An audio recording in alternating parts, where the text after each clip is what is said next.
Buonasera a tutti e grazie per essere con noi questa sera.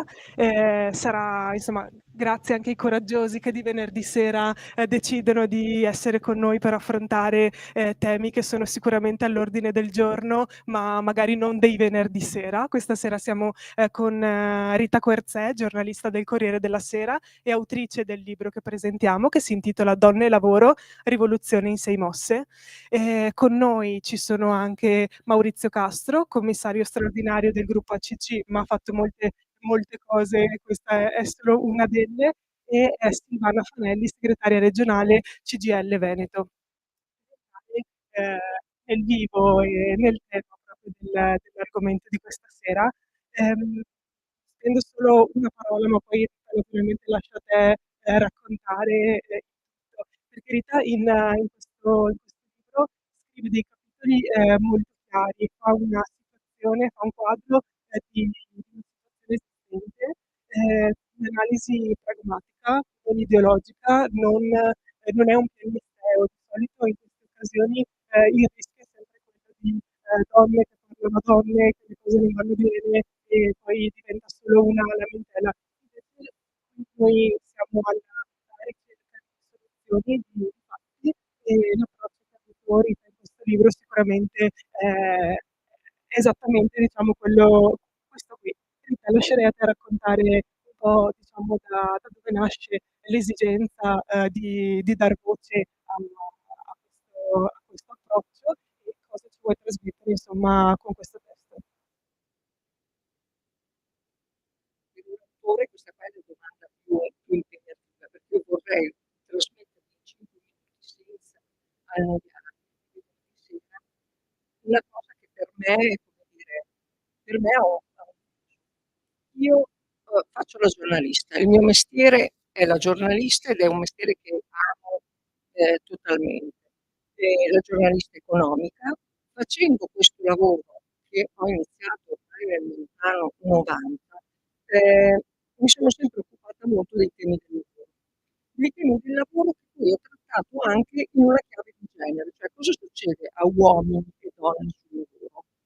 E dopo 30 anni è stato urgente, io direi proprio, si sente? Sì, forse così meglio. È stato urgente per me cercare di tirare delle somme, cioè tirare una riga, anche proprio per me personalmente, come lavoratrice, e condividere delle cose.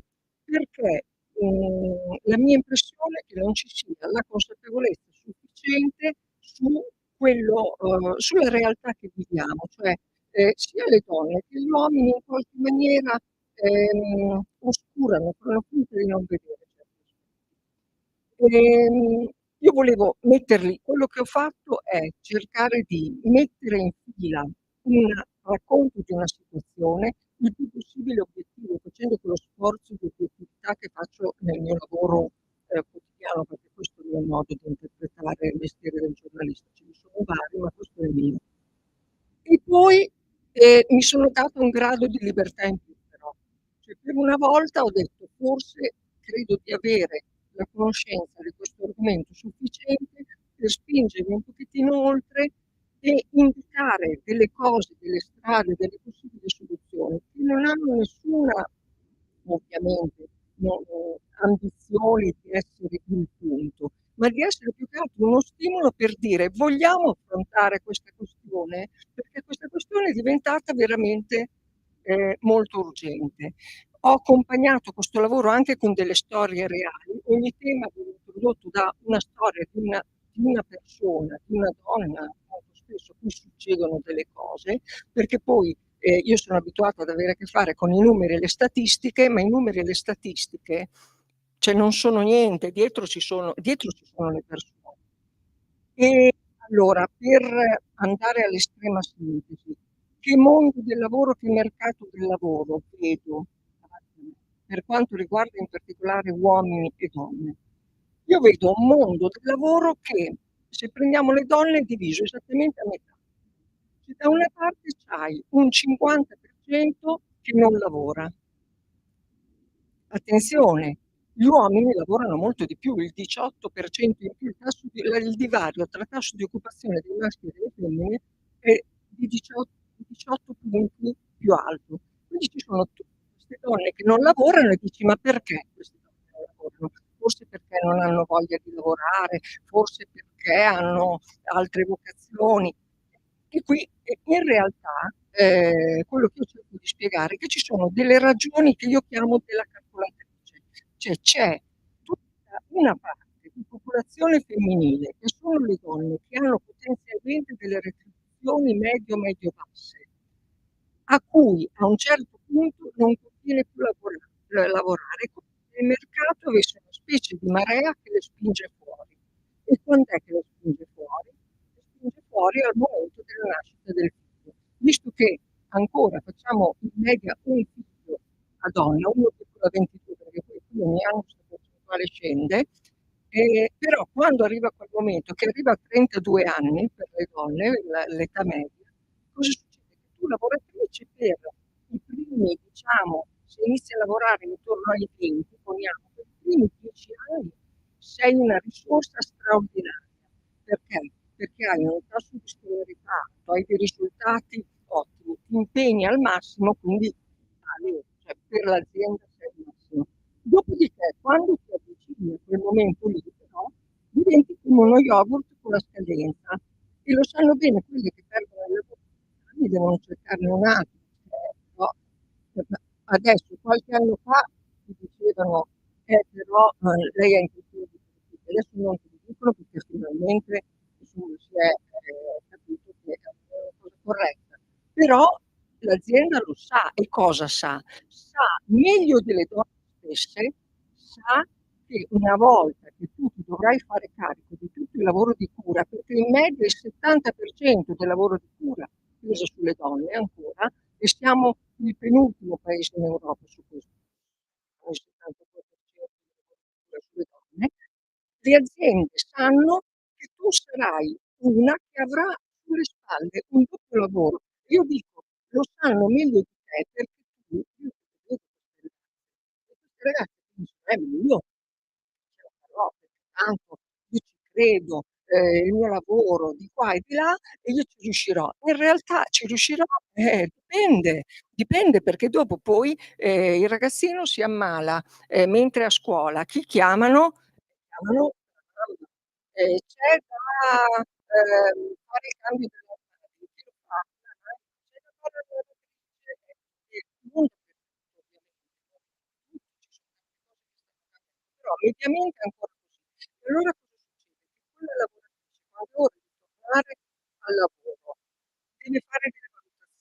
Cosa c'è in queste valutazioni?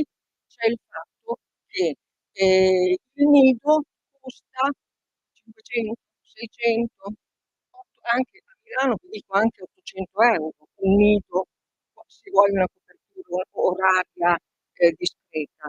E cosa vuol dire questo? Che se tu hai uno stipendio medio basso, come dicevo all'inizio, ne guadagni 1000, dici vabbè, continuo a lavorare lo stesso, tanto poi prima o poi finiranno questi 3 anni del nido.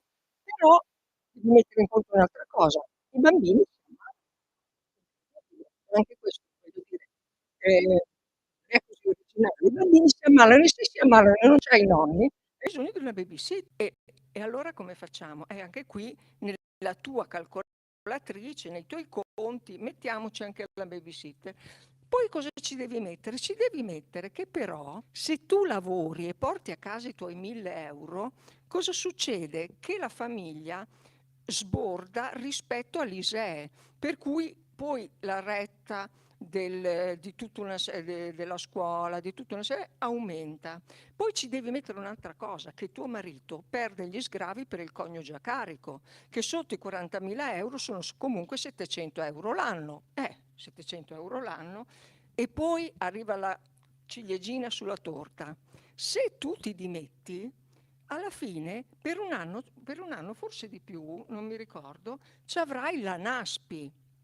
Cioè, allora capite che queste donne, secondo me, e questa è la tesi che io sostengo nel mio lavoro, Cioè, uno non è che si dimettono perché ritengono che è meglio, no, perché non conviene, cioè non conviene assolutamente. E tutto inizia già da quando prendono il congedo parentale, perché essendo che il congedo parentale è pagato al 30% dello stipendio, se tu guadagni 1.000 euro e tuo marito le guadagna 2.000, è meglio perdere il 70% di 1.000 o meglio perdere il 70% di 2.000? È ovvio, uno dice c'è la questione culturale, gli uomini non prendono il congedo. Gli uomini non prendono il congedo perché quando in famiglia ci si guarda in faccia e si decide chi lo deve prendere, molto spesso neanche conviene.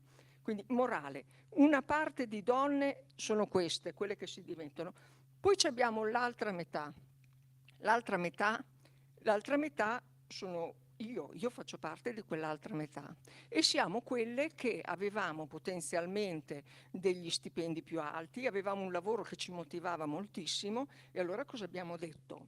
Noi terremo duro e risolveremo, perché io risolverò la cosa, io mi organizzo, io incastro. Queste sono parole chiave. Voi sentite 2 o 3 donne, le mettete a parlare tra di loro e origliate, sentirete che iniziano a parlare subito di come loro incastrano e organizzano tutto quanto.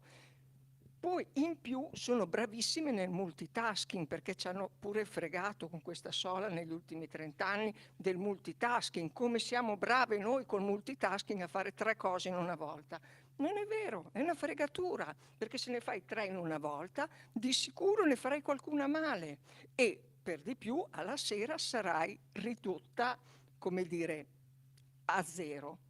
Questo è l'altro 50%. Che cosa ha fatto in questi 30 anni, se vogliamo ricondurre a una? Ha cercato di risolvere individualmente, ciascuna a casa sua, il problema di come tenere insieme tutto, di come tenere insieme il fatto che tu vuoi riuscire sul lavoro perché, ma perché ci hai investito una vita, perché è un pezzo della tua identità. Cioè, se io e tante di voi non lavorassimo, cioè se ci togliessimo quel pezzo non saremmo più noi stesse, no? In qualche termine.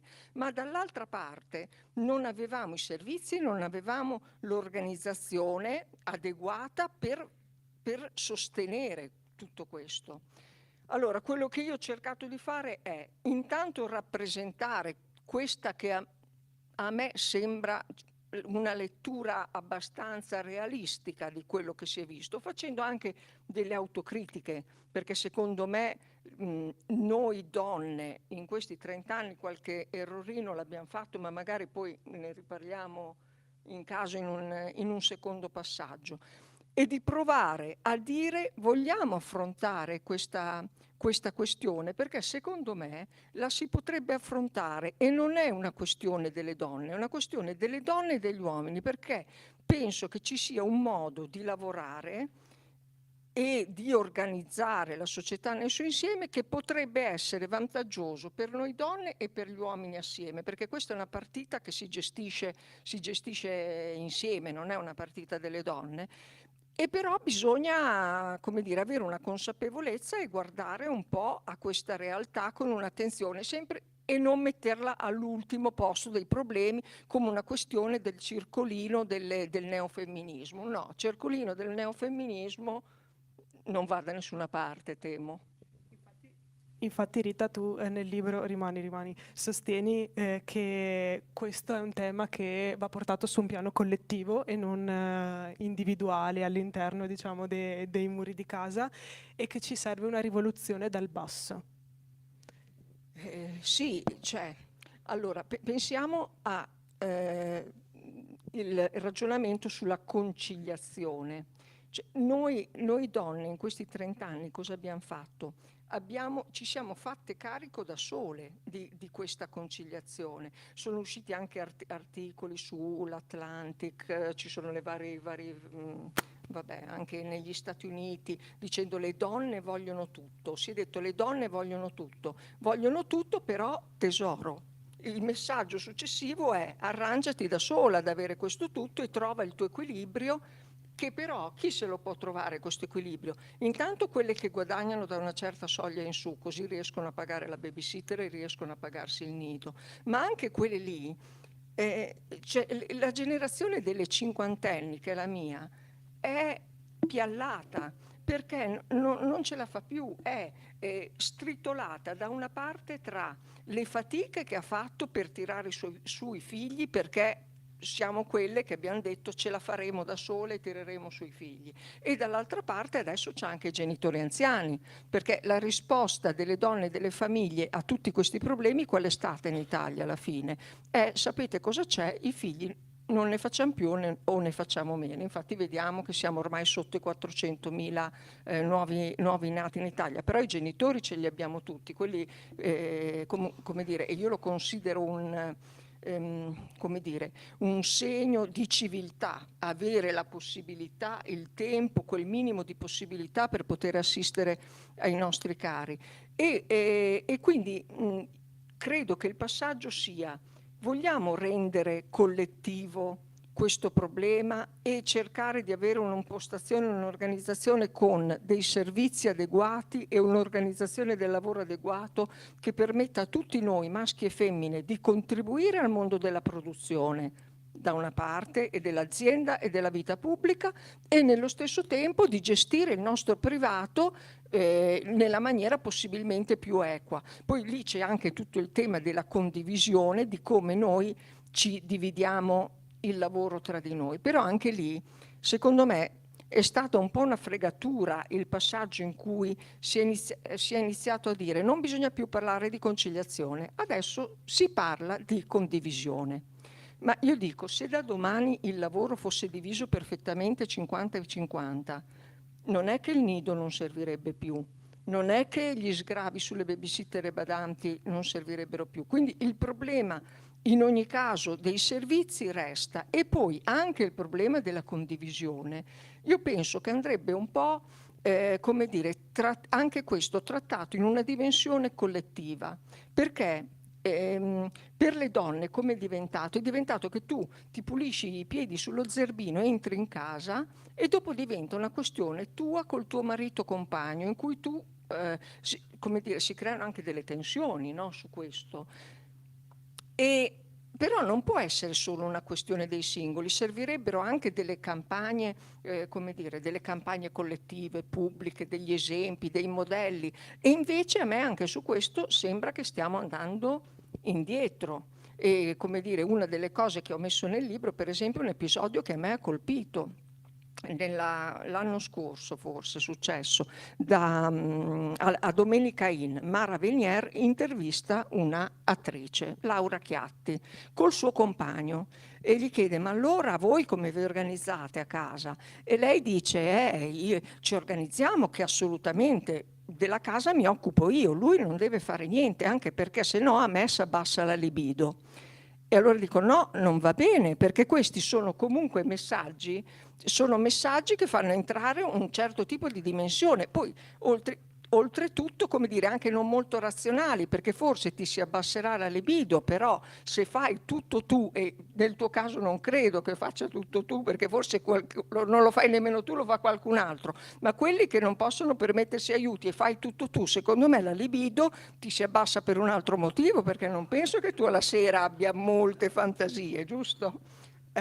Per cui anche questo io penso che debba diventare, come dire, un tema collettivo da sdrammatizzare e, come dire, da discutere tra di noi, anche senza, cioè stando attenti a non portare la dimensione conflittuale oltre un certo limite, perché poi anche nelle coppie dei 40-50 anni, secondo me, come dire, diventa complesso. Diventa complesso se anche questo tema è lasciato solo ad una questione privata, e invece è una questione pubblica del mondo che vogliamo, della società che vogliamo, e penso che sempre noi cinquantenni possiamo fare, cioè secondo me è corretto che a dire queste cose sia qualcuno della nostra generazione. Perché? Perché io quello che dovevo fare l'ho fatto, cioè quello sono cose che ho esperito, però forse devo restituire qualcosa della mia esperienza, sia professionale sia di vita, per cercare di spingere a ragionare su alcuni temi che credo potrebbero anche migliorare la vita dei nostri figli, se affrontati in maniera corretta. Maurizio Castro. Maurizio Castro è un un esperto di relazioni industriali con esperienze manageriali nel settore pubblico, privato, dal gruppo Electrolux, è stato direttore generale dell'INAIL, oggi, come dicevamo prima, ricopre il ruolo di commissario straordinario del gruppo ACC. Dal tuo osservatorio, guardando le posizioni apicali, le posizioni manageriali, sono, diciamo, poco spesso sono ricoperte da donne. A tuo avviso, quali sono i meccanismi che bloccano, che disincentivano, che non permettono di eguagliare, diciamo, la presenza di genere anche su quel tipo di ruoli? Grazie. Io sono rimasto molto colpito dal doppio numero che Rita ha narrato nel suo intervento. Tra l'altro è la seconda volta che mi capita di presentare il libro di Rita e quindi da soldatino disciplinato l'ho letto per la seconda volta e vi devo dire che il libro, bellissimo la prima volta, è risultato bellissimo anche la seconda, con una ricchezza, con una intensità di sfumature, di proposte, di traiettorie che davvero rende importante che venga letto. Chiudo questo piccolo spottino pubblicitario, ma l'amicizia lo esige e la stima lo esigono. Maurizio, per concludere lo spot, diciamo che si trova nella trova libreria lì ad un prezzo si può assolutamente acquistare, modico, così lo facciamo quindi, fatto per dire, bene. facciamo un'operazione civile di crescita collettiva. Il nostro modello di organizzazione sociale ed economica è andato incontro a un doppio fallimento, perché nel momento in cui Rita ci dice che noi in Italia siamo 25 punti percentuali sotto il tasso di occupazione femminile della Germania, ma nello stesso tempo ci dice che abbiamo un tasso di fertilità del 25% inferiore a quello medio dell'Unione Europea, vuol dire che non siamo riusciti né a far lavorare le donne né a coltivare in un progetto meno progressista, un po' più reazionario, neanche, come dire, l'idea di consegnare loro il ruolo della maternità come vocazione antropologica. Se poi pensiamo che è dimostrato che per effetto del basso tasso di occupazione si peggiora la produttività del sistema economico, si deperisce ulteriormente il livello delle retribuzioni generali, non solo di quelle specificamente destinate al genere, aumentando un divario che è insopportabile in Italia. La questione salariale è diventata assolutamente urgente e drammatica, e in più aumentiamo il tasso di polarizzazione della società italiana, delle disuguaglianze, ci apprestiamo a descrivere un disastro.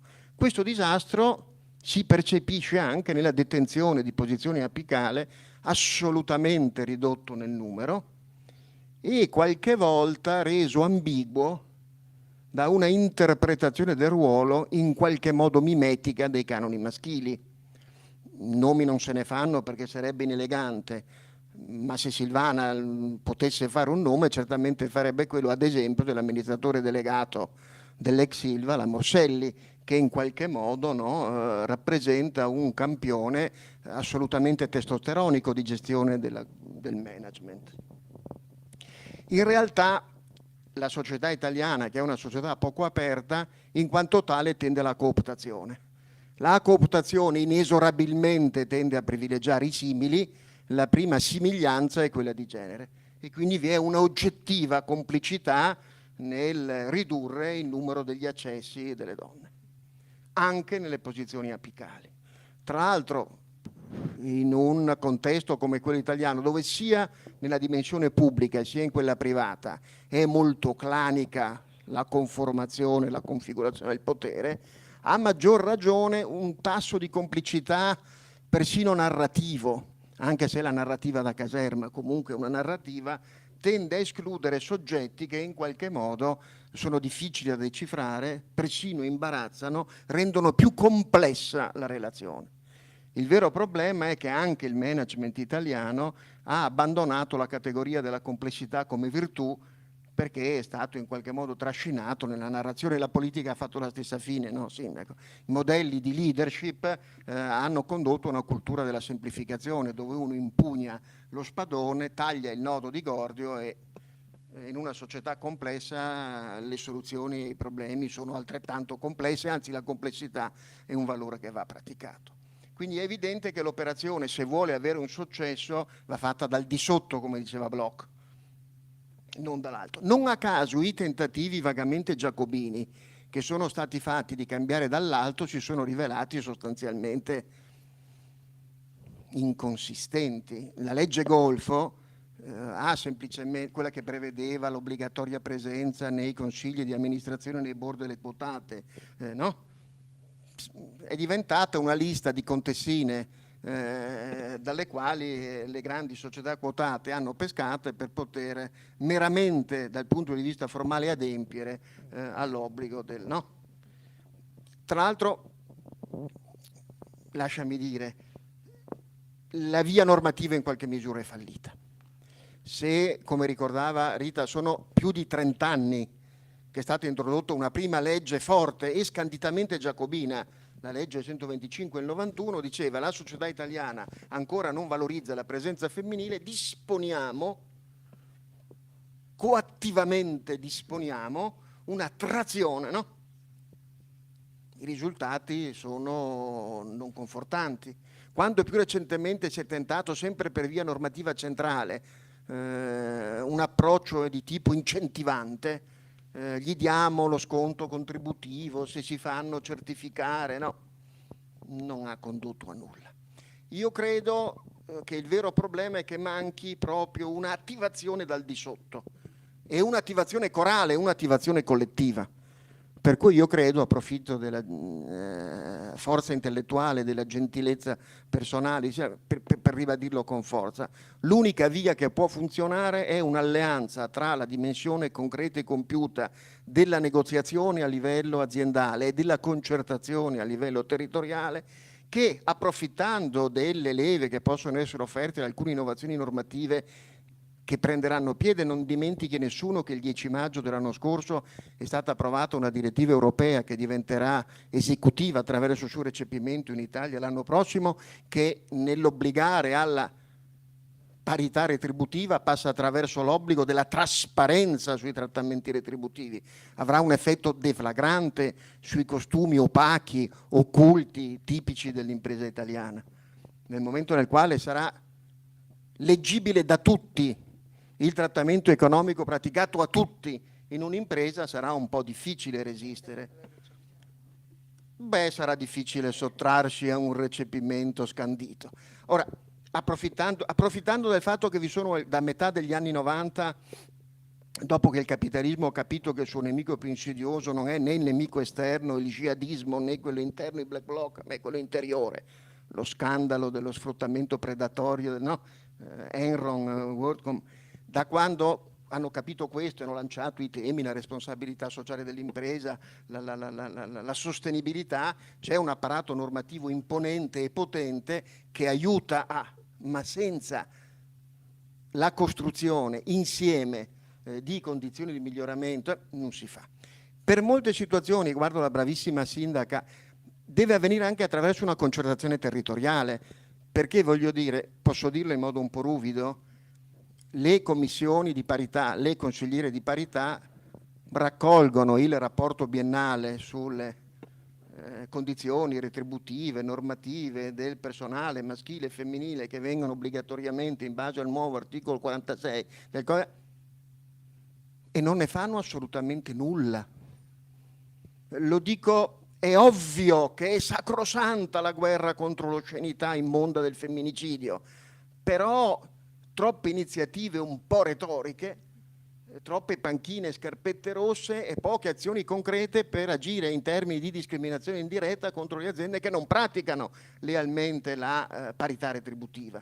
E questo può partire solo se si parte dai dati, e quei dati diventano il presupposto per degli interventi che sono alcuni entroflessi rispetto all'azienda, e quindi spettano alle organizzazioni, alle rappresentanze sindacali e al management e alle proprietà, perché è chiaro che è fondamentale l'organizzazione del lavoro, la concreta organizzazione del lavoro per consentire un'effettività di parità nell'accesso, nella frequenza, nella retention aziendale. Ma dall'altro deve intervenire delle politiche mirate di tipo territoriale con il concorso attivo dei territori, degli enti locali. È la nuova concertazione che non è più nazionale necessariamente, ma si distribuisce, si diffonde fecondamente nei territori, perché i servizi sono a livello territoriale e non sono tutti uguali. Come dire, la dico sempre ridendo, se io avevo le fabbriche a Solaro, Milano, beh, lì il problema era evidentemente che questi lavoratori avevano 1 ora e mezzo di mezzi prima di poter raggiungere il luogo del lavoro. La loro propensione, come dire, all'organizzazione del lavoro in fabbrica è completamente diversa da un lavoratore, come dire, di San Piero in Gu o di Tre Baseliche, che invece alla sua fabbrica ci arriva in 6 minuti. I secondi probabilmente gestiranno anche i problemi familiari meglio attraverso il 6x6, mentre i primi li gestiranno attraverso l'orario BMW di 10 ore per 4 giorni alla settimana. E questo dipende poi dai servizi che sono presenti nel territorio e che non solo e non possono e non devono essere solo servizi generati dal grazioso welfare aziendale, ma devono anch'essi essere messi, no? Qui che abbiamo delle fantastiche zone industriali, l'idea ad esempio di gestioni a livello di distretto, di comprensorio, di zone possono diventare straordinariamente interessanti. Quindi io credo che sia la propulsione collettiva che si manifesta, esprime in regolazioni collettive, lo strumento vero per cambiare le cose. Insieme poi è ovvio ad un tasso di esemplarità. Se incominciassero ad affermarsi leadership autenticamente femminili, non solo nell'appartenenza di genere, ma anche nell'innovazione dello stile manageriale, sarebbe assolutamente importante. Si può fare perché nel momento in cui arriva l'amministratore delegato donna, il suo primo compito deve essere quello di cambiare l'approccio allo stile di management che quell'azienda praticava, altrimenti non c'è il senso del cambiamento. Cioè in qualche modo, allora che differenza c'è tra Fulvio Camilli e Fulvia Camilli? Se in qualche modo lo stile di management è lo stesso. E certamente lo stile di management di una CEO donna deve essere per sua natura più amante della complessità, più amante della partecipazione, più amante in qualche modo di una interpretazione dinamica, flessibile, nervosa, illuminante della gestione dei fattori di produzione, della gestione degli scenari strategici. C'è un tasso, come dire, che non è di multitasking, ma è vera creatività plurima, una diversa accensione degli equilibri del sistema che secondo me qualche volta si è vista, si è visto anche sul versante accademico, si è visto in alcune dimensioni imprenditoriali. Quello che manca, riguardo a Fulvio Camilli, è proprio anche una via di general management, perché si sono viste alcune vie imprenditoriali caratterizzate dal genere propulsivamente. Sul management si è visto ancora pochino. Perché dici, Rita? Cioè, non incastrate. No, cioè, la mia impressione è questa. Mettiamo che ci sia una donna con queste caratteristiche che dici tu e per un qualche motivo, perché ci sono le quote, riesce a entrare. Però poi tu vai a tavola e c'è una tavola, tu ti siedi a tavola con gli altri, ma lì ci sono delle regole. Cioè non è che arrivi tu, aspettavano te e dici no, scusate, guardate che adesso... secondo me è ammesso che lei ne abbia ancora voglia, perché poi c'è anche un altro aspetto, cioè diciamo le cose proprio tutte. Allora, io mi ricordo quella fase in cui si è fatta la legge sulle quote e c'erano tutte queste organizzazioni anche femminili che addirittura facevano le liste delle donne che potevano entrare, dicevano vedete non è vero che non ci siamo, ci siamo. Allora, e tutte le donne, e questa è una parte dell'autocritica di cui parlavo prima, cosa pensavano? Pensavano a lei. Ce l'abbiamo fatta, adesso con questa legge entrano le donne come il cavallo di Troia dentro la città entrano al vertice e vengono ad aprire i portoni, perché a quel punto lì cambiano tutte queste regole. Però cosa abbiamo visto alla fine? Che allora qualcuna si è persa per strada perché tutta la motivazione che aveva rispetto alle altre donne magari è un po' scemata. E voglio dire, non mi scandalizzo nemmeno, voglio dire, non è che noi donne siamo meglio degli uomini, siamo individui con le loro debolezze e con i loro limiti. Poi anche quelle che ancora avevano la voglia di fare sono arrivate lì e hanno capito che no, no buono. Poi ci sono anche quelle, un'altra categoria, quelle che hanno capito invece che per stare a quel tavolo lì, tu se ti mettevi un bel tailleur scuro che somigliasse a quello degli altri, era meglio che il vestitino rosa, perché intanto ti mimetizzavi un po', cominciavi a parlare come gli altri e alla fine venivi in qualche maniera accettata. Per cui la mia, come dire... Posso provare a fare affettuosamente? Sì, assolutamente, assolutamente. Sempre per ripercorrere la tua battuta su Laura Chiatti, c'è un proverbio siciliano che credo possa essere applicato indifferentemente ad entrambi i generi, o a tutti i generi laddove si ritenga che i generi siano più di due, cioè che l'esercizio del potere è più generatore di libido di qualsiasi altra attività umana. Dico bene, no? Comannari, no? Ecco. Siccome questo vale per entrambi i generi, il problema è una volta che sei seduta nel board, come esercitarlo quel potere. Se gli uomini tradizionalmente lo esercitano in chiave competitiva fra di loro, non conoscono altro sistema da quando era, non i giovani, ma insomma, la mia generazione, io ho 70 anni, sono stati abituati che magari, come direbbe Prodi, competition is competition. Se sei proprio bravo è fair, ma sempre competition è. Quindi siamo abituati a una logica competitiva. Le donne che hanno da questo punto di vista una tradizione, anche potremmo fare 77 esempi, anche di più, hanno una capacità di generare alleanze non convenzionali che le possono condurre alla detenzione effettiva del potere, cambiando la logica banalmente competitiva in una logica di alleanza funzionale all'affermazione del proprio sé professionale e strategico. Ho visto in alcune situazioni, soprattutto pubbliche, perché le imprese private sono ahimè molto più ruvidamente antiche da questo punto di vista, ma nel management pubblico ho visto meccanismi di alleanza sofisticatissimi, degne di una Elisabetta I, di una Caterina di Francia o di Russia, scegliete voi quella che è più simpatica, avere successo e generare alla fine l'esercizio vero del potere, nel compimento del quale, ripeto, è misticamente universale la regola del superamento del genere. Speriamo che si ripeta questa cosa che hai visto in tanti contesti. Sono ottimista, speriamo, ma non mi convince. Silvana Fanelli, hai annuito e dato commenti a livello di espressioni corporee più volte rispetto a quanto stavamo discutendo. Direi di esprimerli anche a voce. Non mi convince perché sono, come diceva Rita, poi quelle donne sono sempre da sole lì e sono circondate da uomini. E gli uomini sono abituati a fare squadra, le donne un pochettino meno, e ci devi sopravvivere in quel luogo lì, perché poi il giudizio è sempre quello degli uomini. E quindi cambiare lo stile essendo da sole al comando non è facile, è molto complicato. Mi convince di più che dobbiamo ripartire dal basso, ma ripartire dal basso vuol dire cambiare il paradigma culturale.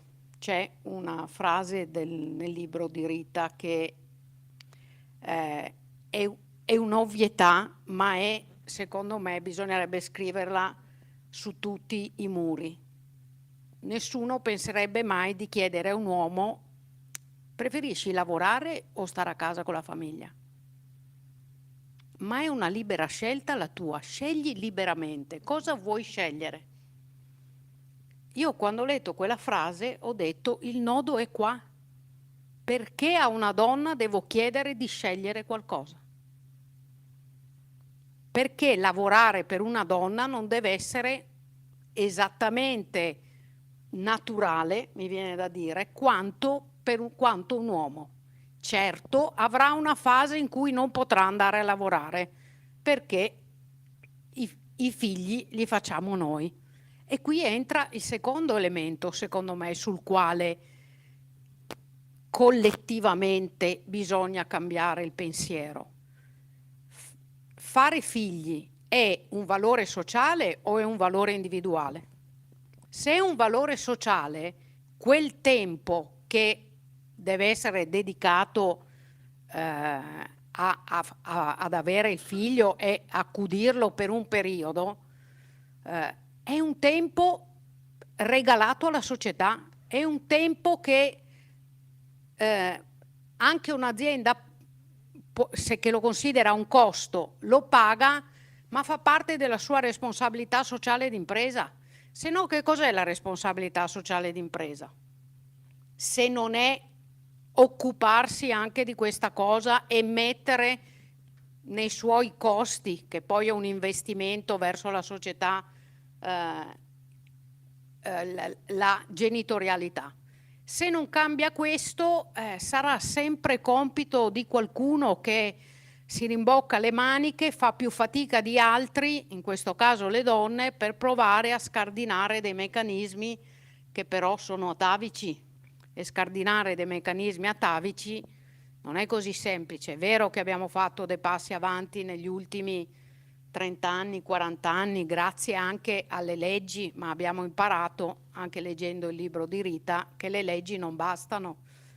Dicevamo prima a cena che io ogni volta che leggo, che lo so, ma ogni volta che lo leggo mi stupisco che il diritto di voto abbia 75 anni. E mi stupisce ancora di più che è dal 96 che lo stupro non è un reato contro la morale, ma contro la persona. I miei figli erano già nati e c'era la legge precedente.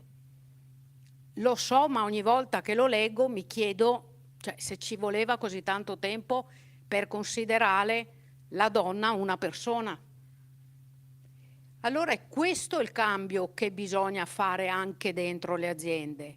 Le aiutiamo con le leggi, le aiutiamo certamente con la contrattazione, ci aiutiamo con i servizi, ma se è un valore sociale investiamo in quei servizi che servono per garantire alle donne, alle persone di mettersi, anche facendo figli, al servizio della società.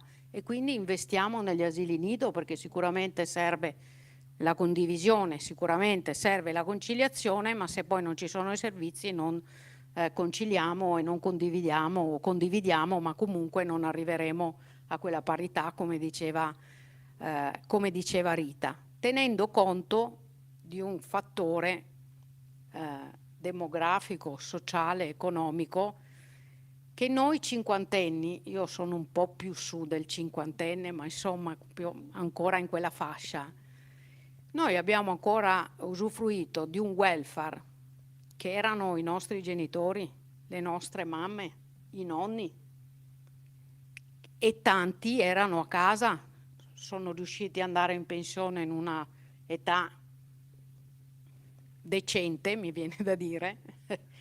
Molte delle nostre mamme non lavoravano e ci hanno consentito di fare, di essere a quel 50%, di fare delle cose, ma le generazioni di adesso questo stato sociale non ce l'hanno mica, perché si va in pensione più tardi, perché si lavora tutti e due, è perché la situazione è completamente cambiata. Quindi anche questo ci deve imporre questo cambio di visione, ed è un cambio di visione che dobbiamo fare, giustamente come diceva Rita, entrambi i generi, gli uomini e le donne, perché o lo facciamo insieme o è stato dimostrato in questi 50 anni che se anche lo fanno le donne da sole non è sufficiente, e che se anche lo fanno un po' di uomini non è sufficiente se non lo facciamo collettivamente come società,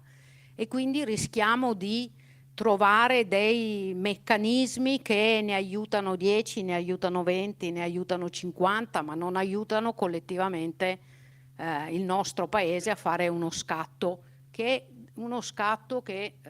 come dire, anche un po' cinicamente serve, perché altrimenti l'inverno demografico non è un problema se non abbiamo bisogno di cambiare passo, o la povertà che aumenta non è un problema se non abbiamo la necessità di riconoscere il lavoro di cura come uno dei lavori più importanti. Invece, siccome è fatto prevalentemente dalle donne, è un lavoro un po' svalorizzato. Ci siamo illusi di cambiare passo con la pandemia, perché ci siamo accorti che il lavoro di cura era uno degli elementi che ci garantiva la vita in quella fase lì, ma ce lo siamo dimenticato molto velocemente. Allora io credo che noi dobbiamo riuscire a mettere insieme tutte le forze per andare verso un obiettivo che è un obiettivo di sviluppo diverso della nostra società e del sistema economico e sociale nel quale vogliamo vivere e che vogliamo consegnare alle nuove generazioni. Grazie, si può anche fare un applauso. E vi ricordo anche che a breve, perché non sembra ma il tempo passa, quindi se avete delle domande preparatevi anche con la mano alzata, che così ci arriviamo per aprire insomma anche con voi la discussione. Ma Rita, diciamo quindi c'è una rivoluzione da fare, una rivoluzione collettiva che riguarda la comunità, la società, il mondo delle imprese, quindi la collettività in generale, e forse soprattutto su due fronti, quello del welfare e quello del modello produttivo, che va un po' rivisto anche per favorire insomma una maggior presenza di donne. A tuo avviso quali sono le leve su cui bisogna puntare per innescare un po' questo cambiamento? Secondo me, allora, visto che in questi 30 anni abbiamo provato col cavallo di Troia di quelle che entravano nei CDA, così, e diciamo che qualcosina è cambiato, no, io comunque dico che le quote teniamocele lì, va benissimo, però il punto è cercare di fare in maniera che la possibilità di lavorare ce l'abbiano tutte, anche quelle che hanno degli stipendi medio-bassi, cioè riuscire a fare entrare le donne nel mercato del lavoro. E questo perché? Basterebbe, secondo me, un motivo dovrebbe bastare, cioè che una donna deve avere la possibilità di lavorare, perché lavorare è libertà, autonomia, è la possibilità che se sei in un rapporto complesso in cui le stai prendendo puoi anche fare la valigina e andartene. Cioè il lavoro è quello che a chi non è ricco di famiglia dà la dignità e la libertà. Cioè abbiamo detto tutto, no? Vuol dire per un individuo è fondamentale. Dovrebbe bastare questo. Ci sono anche degli altri motivi. Un altro motivo fondamentale è che se in una famiglia non ci sono 2 stipendi, il secondo figlio non si fa. Per cui se in questo paese vogliamo andare avanti con la speranza di avere un welfare, una sanità, un sistema pensionistico come oggi, non dico meglio, come oggi, anche forse un pochino, per tenere qualcosa di simile, allora bisogna invertire quella rotta della natalità. Però ci tengo a dire che, ecco, non mi piace quando come dire, si dice le donne devono lavorare, così poi riusciamo a pagare le pensioni, così poi la natalità aumenta. Cioè, le donne devono poter lavorare prima di tutto per garantire agli individui la stessa libertà che hanno tutti quanti. Questo dovrebbe essere un motivo sufficiente, perché se invece non aumentasse la natalità, allora il problema no, non so se mi spiego. Ok, quindi questo è un punto. Che cosa ci serve? Servono servizi, prima di tutto, perché se mettiamoci nei panni di una famiglia che ha un figlio, il primo punto è riuscire ad avere un contesto in cui tu hai delle soluzioni. Delle soluzioni vuol dire un nido possibilmente gratuito, come la scuola materna. Allora, anche se hai lo stipendio di 800 euro al mese, anche se 1000, però diventa una cosa, diventa che è sostenibile economicamente, ma in più ti hanno risolto un problema, perché se uno ti mette anche in tasca qualche soldino, ma il problema non sai come risolverlo, o comunque costa di più di quei 2 soldi che ti sono stati dati, cioè secondo me, adesso io la dico molto male, mi rendo conto, però vista l'ora e anche per farmi capire nella maniera più diretta possibile, io credo che dare servizi sia un elemento che può essere vantaggioso soprattutto per le classi sociali più deboli, e quindi poi chi di soldi ne ha di più e vuole, non so, il nido super speciale ci andrà, però intanto uno in questa maniera permette a tutte le donne e alle famiglie che hanno stipendi medio-bassi di avere accesso al lavoro. Se partono tutte dal fondo, allora io sono convinta che poi molte di più avranno la possibilità di crescere all'interno delle strutture. E poi c'è il tema dell'organizzazione del lavoro. La mia impressione è che le donne siano già portatrici di un cambiamento. Pensiamo ad esempio allo smart working. Lo smart working, si è iniziato a parlare dello smart working intorno al 2011-2012. E come se ne è iniziato a parlare? Come una cosa che proponevano le donne, perché le donne dicevano: lasciatemi organizzare come pare a me, io ti garantisco quello che devo fare, però tu lasciami libera, che così io nel frattempo vado a prendere il bambino a scuola, faccio tutte le mie cose e tengo il mio equilibrio, no? Perché è nata così. È nata così la proposta. Perché? Perché lo smart working è un'organizzazione che libera tempo, cioè il tempo che io utilizzo per andare a lavoro e tornare indietro si libera, lasciamene un po' di quel tempo e io mi gestisco.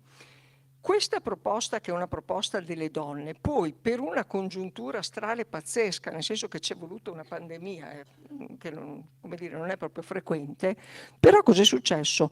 È stata applicata da tutti, e lì cosa abbiamo visto? Che quello che era un modello proposto dalle donne, in realtà è un modello che può essere interessante per tutti. Cioè, io mi ricordo i primi pezzi che ho fatto in cui veniva fuori l'evidenza che lo prendevano anche gli uomini, cioè mi ricordo i commenti in redazione: ma hai visto? Cioè anche gli uomini usano lo smart working. E certo, lo usano perché libera tempo, e come saranno magari un pochino più coinvolti nelle famiglie, ed è un modello di lavoro diverso. Poi, come dicevi tu prima, c'è anche tutto il tema della settimana corta, del 6x6, del 10 lì ci sono tutti gli schemi.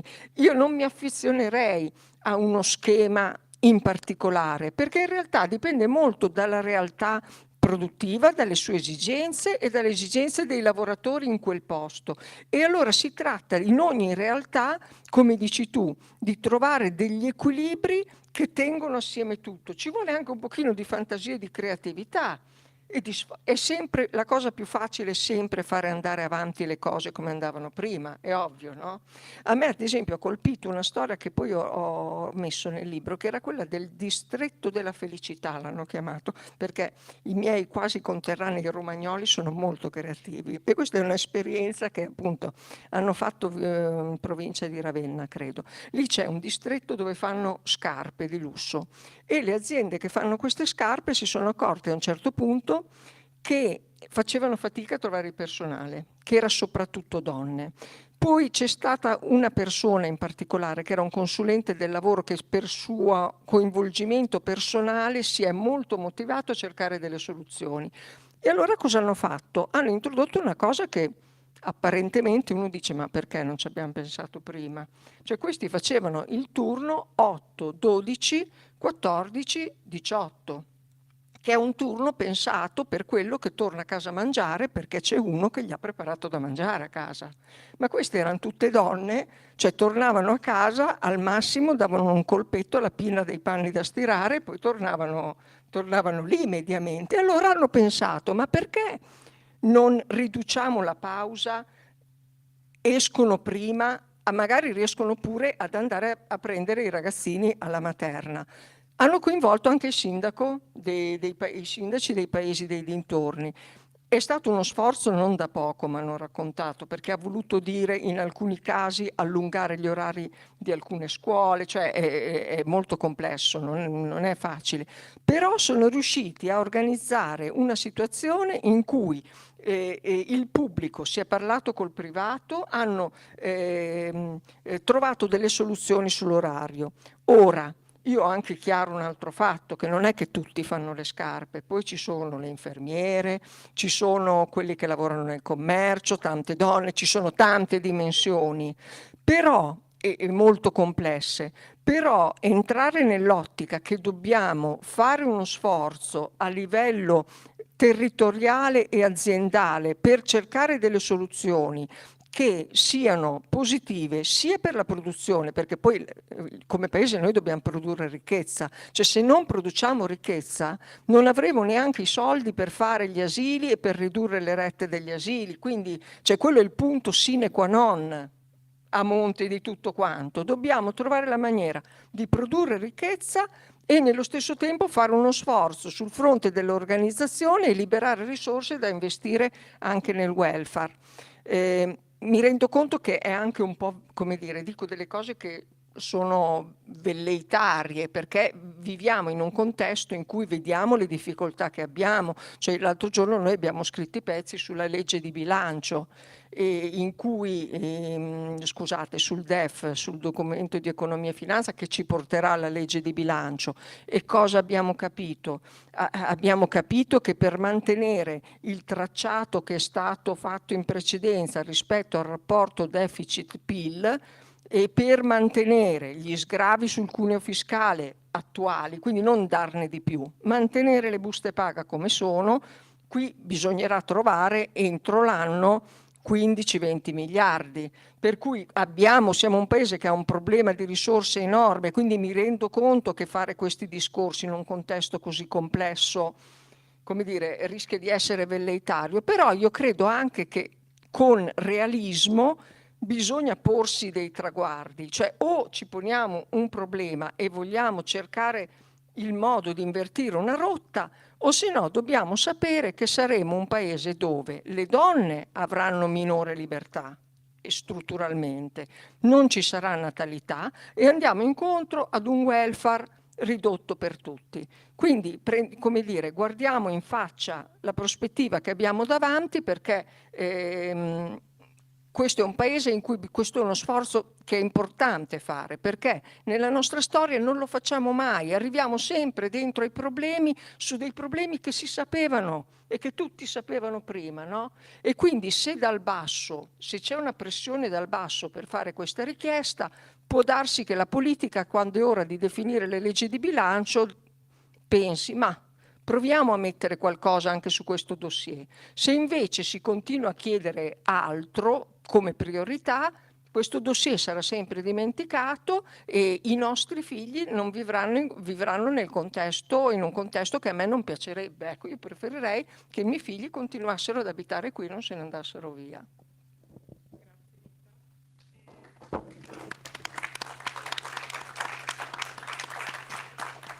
Ci sono domande? Alzate pure la mano che sono pronti a rispondere.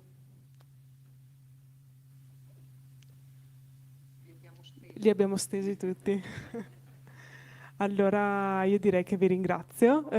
Certo, arriva il microfono però, se no diventa complesso.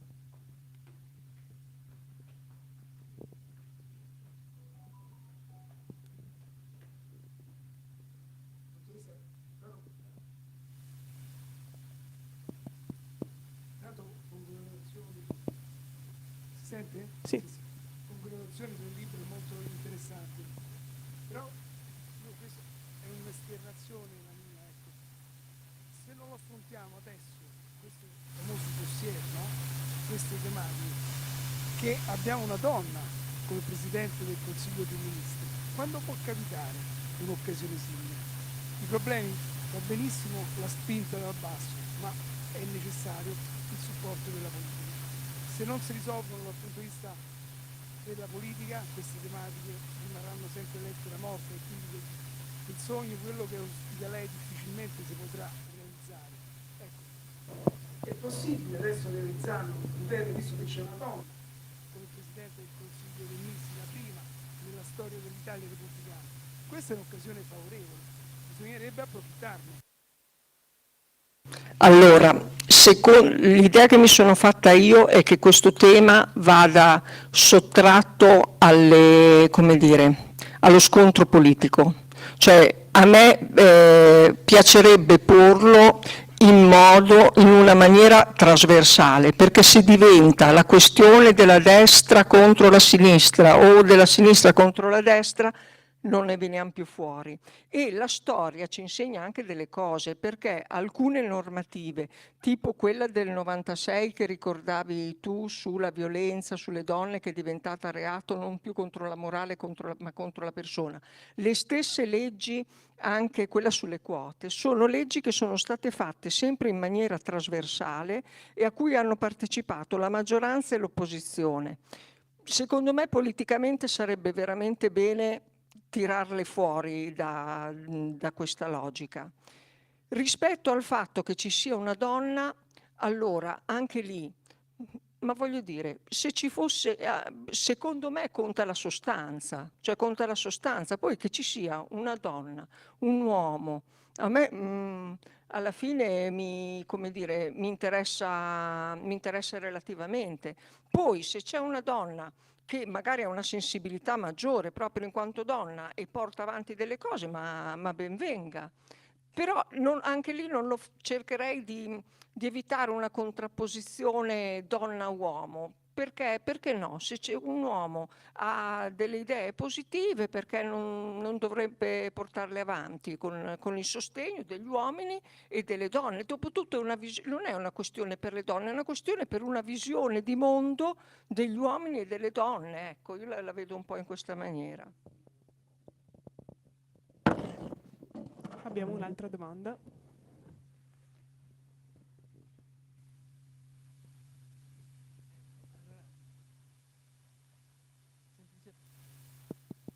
Semplicemente, si sente?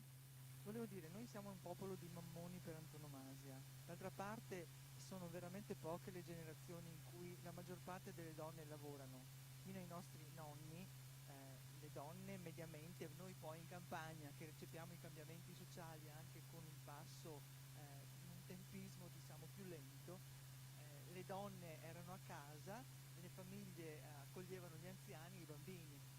È qualche generazione che vede tutti e due il compagno e la compagna che lavorano, e quindi il problema dei figli è sostanzialmente il cuore della questione, secondo me, che riguarda la donna. Va visto anche, come dire, una maternità cambia una donna, e secondo me una donna è disponibile anche a dire per un po' di tempo vado, se posso,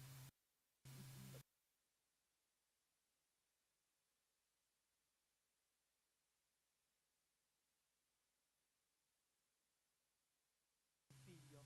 Allora la domanda a cui volevo arrivare è: mi pare che mediamente il part-time non sia stato un fallimento, nel senso, molte aziende, le donne fanno fatica ad ottenerlo anche per cui ne avrebbero bisogno. Perché? Passerei però subito. Allora, qui abbiamo, come dire, chi si occupa della questione, però guardi che il part-time, il problema è che adesso ne abbiamo troppo, nel senso che le donne guadagnano in media nel settore privato il 15,5 in meno all'ora di un uomo. Dopodiché lavorano anche tante meno ore, perché? Perché hanno più contratti a termine e più contratti part-time. I contratti a termine in media, adesso vado a memoria, ma su 100 contratti che vengono fatti ce ne sono 15 a tempo indeterminato per le donne e 20 per gli uomini, per cui le donne hanno, e ovviamente tra un contratto a termine e l'altro hanno dei periodi laschi in cui non lavorano. Il part-time, peggio mi sento, è in gran parte a carico delle donne, adesso non ho i numeri a memoria in mente. Se poi prende i contratti che sono a termine e part-time contemporaneamente, sono il 70% a carico delle donne, ma il bello è che poi quando uno gli va a chiedere ma tu sei contenta di fare sto part-time, il 60% ti dice che vuole lavorare a tempo pieno. Non so com'è in Veneto. La situazione è la stessa in Veneto, l'80% dei part-time è donne, ma il tema è che non c'è niente di male, cioè non è che è male che uno voglia accudire i propri figli, non c'è niente di male. Il problema è che questa interruzione ha effetti su tutta la vita lavorativa e poi pensionistica della donna. Perché e questo non va bene, perché non è una, come diceva Rita, non diventa più una libera scelta. È chiaro che nessuno vuole eliminare la libertà di scelta, no? L'accesso al lavoro per le donne generalizzato, al lavoro che uno insomma riesce a trovare, può trovare, è in grado di trovare in base anche a livello di scolarizzazione, è una vera libertà. Tu devi però poter scegliere di stare a casa. E in questo momento non è una scelta, il più delle volte è un obbligo, è una, come dire, un calcolo matematico, è non è la vera volontà della persona. Poi ci mancherebbe altro che se uno vuole stare a casa, per carità, non è questo quello che assolutamente volevamo dire. La flessibilità di cui parlava anche Maurizio nel costruire una contrattazione territoriale che deve essere legata ai servizi presenti sul territorio, al tipo di imprese presenti sul territorio, al tipo di attività, le flessibilità degli orari e come diceva Rita non possono essere standardizzate, perché non è che a tutti va bene fare 10 ore 4 giorni, perché se non ho in quei 4 giorni come accudire i figli o gli anziani, perché sempre di più c'è anche questo tema, perché mancano i servizi, dovrò trovare probabilmente un'altra forma di gestione e quindi bisogna fare uno sforzo tutti per mettere un pezzetto e trovare la soluzione migliore per gestire la complessità, che è la complessità della vita umana, mi viene da dire.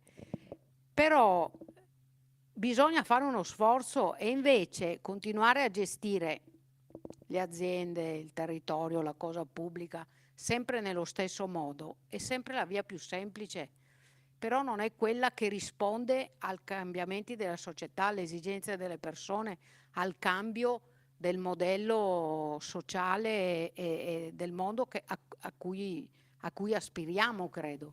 Quindi il tema non è che il part-time è stato o non è stato il fallimento, alla fine il part-time, che anche quella era considerata una conquista delle donne, erano state le donne a chiederlo, si è rivelato un fattore segregante per le donne, perché l'80% dei part-time in alcuni ambiti lavorativi, anche più dell'80%, è delle donne e basta. Gli uomini non lo chiedono, gli uomini non lo attivano, neanche quando sono padri, e questo è il tema della parità di genere. Il tema del part-time è un tema tipicamente italico, nel senso che mi è capitato di gestire organizzazioni più o meno in tutti i paesi del mondo. L'unico paese al mondo nel quale vi è questo orrore nei confronti del part-time è l'Italia. Ma in realtà, tra l'altro, un part-time collegato all'esperienza della maternità è largamente prevedibile, perché i tempi fisiologici della maternità consentono un'anticipazione rispetto all'evento e quindi la programmazione nell'adozione di misure alternative, integrative, correttive dell'assenza totale o parziale, orizzontale o verticale della collaboratrice. Cioè, normalmente in un'azienda evoluta si gestiscono complessità infinitamente superiori a quello. Solo in Italia c'è sempre stato il fastidio per il part-time, che non c'è in nessun altro paese del mondo. Pensate che quando, in epoca di piena occupazione, il part-time presentava l'enorme vantaggio nelle aziende fordiste, come si diceva una volta, che se tu lavori part-time e fai 4 ore, se fai un altro part-time l'azienda ha 8 ore di prestazione, contro le 7,5 che ha se è un'unica prestazione a fornire un turno intero.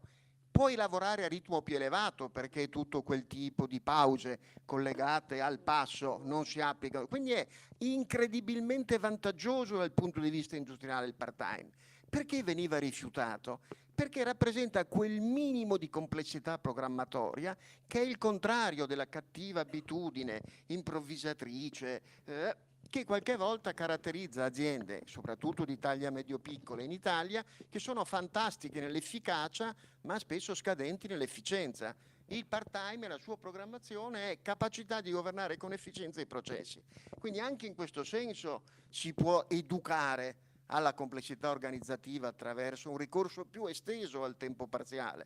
In Italia è stato introdotto dal mio amico Marco Biagi il job sharing, mi risultano, ecco, applicazioni zero, ma anche altre forme di flessibilità nate come il famoso job on call, che oggi viene condannato, in realtà nasceva, come dire, non appena si ha a che fare più flessibilità che genera automaticamente più complessità, viene rifiutata la complessità e attraverso il rifiuto della complessità si rinuncia persino alla flessibilità. Quindi in realtà sono convinto che con un po' più di dinamica e intelligenza organizzativa si possa riuscire anche a coniugare gli eventi della vita personale e sociale dentro le organizzazioni. È singolare questa inaccettabilità della variazione organizzativa, quando queste variazioni sono generate al mercato vengono non solo governate, ma addirittura qualche volta persino esaltate. Quindi se ci si mette tutti insieme, anche con l'aiuto della mano pubblica, ha detto molto bene Silvana, tanta concertazione territoriale, come dice il nostro amico Paolo Feltrin, mesocorporativa. La contrattazione triangolare a livello locale è straordinariamente feconda di soluzioni. Il famoso distretto della felicità, questo vuol dire, negli Stati Uniti mi viene in mente lo Snowy Day Care Children. Alcuni paesi americani, quando nevicava le scuole chiudevano e quindi le lavoratrici e i lavoratori non andavano a lavorare perché dovevano stare a casa a badare i bambini. È bastato in qualche modo creare le condizioni di un'accoglienza sicura per i bimbi per abbattere il fenomeno elevatissimo nel Montana, nell'Oregon e nell'Ohio dell'assenteismo da neve. In Italia fu importato, Zanussi, incontrato nel 1990, lo importò.